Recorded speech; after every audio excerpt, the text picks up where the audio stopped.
আমার নাম অনিতা এবং আমি মার্কেটিং এক্সিকিউটিভ পদে চাকরি করছি। আমি জানতে চাই যে আমি আমার এক মুসলিম বন্ধুর কাছ থেকে শুনেছি যে শেষ পর্যন্ত সকল মুসলিম নাকি জান্নাতে যাবে এবং যারা অমুসলিম তারা সবাই জাহান্নামে যাবে। তো আমি এই বিষয়ের ব্যাখ্যা জানতে চাচ্ছি। আমি জানতাম যে প্রত্যেকের চূড়ান্ত যে ফয়সালা হয় তা নিজের কর্মের ওপর হয়। তো আমি এ বিষয় সম্পর্কে সঠিক ব্যাখ্যা চাই যে সকল মুসলিম জান্নাতে যাবে এবং অমুসলিম যাবে জাহান্নামে। যদি সবাই তারা ভালো কাজ করে, যদি অমুসলিম ভালো কাজ করে, তাহলে কেন তারা জাহান্নামে যাবে? বোন সুন্দর প্রশ্ন করেছেন যে ওনার এক বান্ধবী বলেছেন যে যারা মুসলমান তারা আখিরাতে জান্নাতে যাবে, অমুসলিমরা যাবে দোজখে। মুসলিম মানে সে যে শান্তি অর্জন করে আল্লাহ সুবহানাহু ওয়া তাআলার নিয়ম অনুযায়ী চলে, কোরআন ও হাদিসের অনুসরণ করে, তাকে বলে সঠিক মুসলিম। এটা একেবারে সঠিক যে কর্মগতভাবে যে সঠিক মুসলমান সে ইনশাল্লাহ জান্নাতে যাবে। কিন্তু আপনার প্রশ্ন হচ্ছে যে অমুসলিম ভালো কাজ করে সে কেন জান্নাতে যাবে না? বোন, জান্নাতে যাওয়ার জন্য শর্ত আছে 4টি। যখন আমি আমার 10ম শ্রেণী পাশ করি, আমি সেন্ট পিটার্স স্কুল থেকে পাশ করি।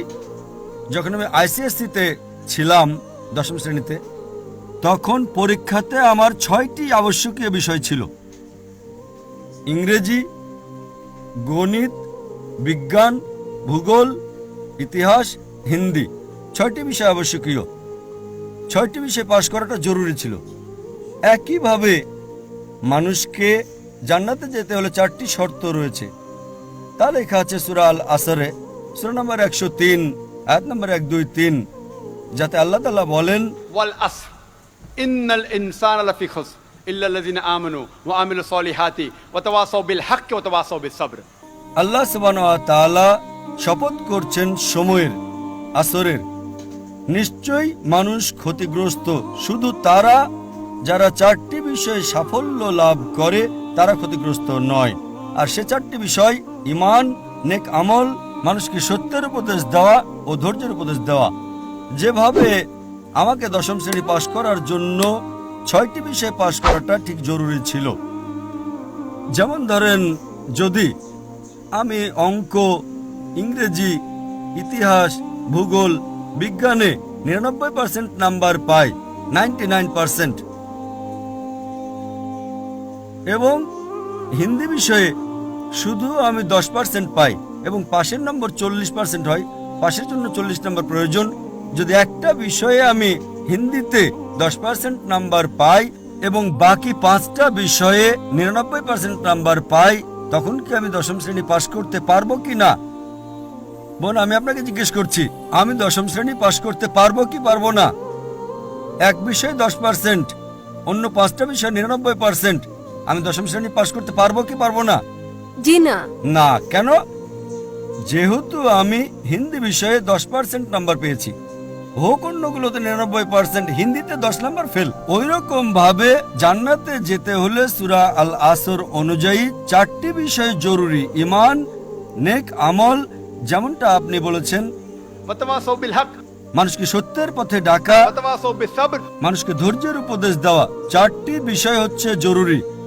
এই 4টি বিষয়ের মধ্যে যদি একটিও বাদ চলে যায়, বিদ্যমান না থাকে, যদি আপনি একটি বিষয় ফেল করে থাকেন, আপনি জান্নাতে যেতে পারবেন না। যদি আপনি বলেন যে আপনি খুব ভালো মানুষ, আমলের দিকে আপনি খুব ভালো আমল করেন, ধরে নিলাম যে আপনি 99 নম্বর পেয়েছেন আমলে, 99, কিন্তু ঈমানে তো ফেল করেছেন। আপনি এটা মানেন না যে আল্লাহ এক এবং মুহাম্মদ সাল্লাল্লাহু আলাইহি ওয়াসাল্লাম শেষ পয়গম্বর, যা সকল ধর্মগ্রন্থের মধ্যে লেখা আছে।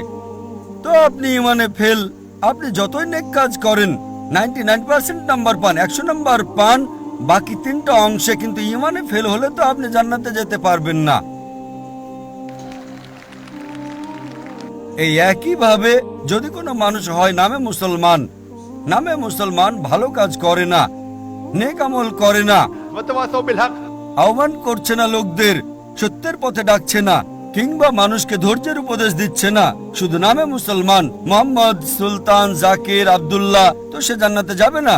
তাকে জান্নাতে যেতে হলে ঈমান, নেক আমল, মানুষকে সত্যের উপদেশ ও ধৈর্যের উপদেশ দেওয়া, 4টি বিষয় দরকার। এই জন্যই আপনার আমল যতই ভালো হোক, যদি ঈমান না থাকে যে আল্লাহ এক এবং আল্লাহ তাআলা ছাড়া অন্য কারো ইবাদত করা উচিত নয়, এবং এটাতে ঈমান নেই যে মুহাম্মদ সাল্লাল্লাহু আলাইহি সাল্লাম শেষ পয়গম্বর, তা আপনি জান্নাতে কখনোই যেতে পারবেন না। বোন, আপনি কি আমার উত্তরে সন্তুষ্ট হয়েছেন? জি হ্যাঁ, ধন্যবাদ ব্যাখ্যার জন্যে। আপনাকেও স্বাগতম বোন।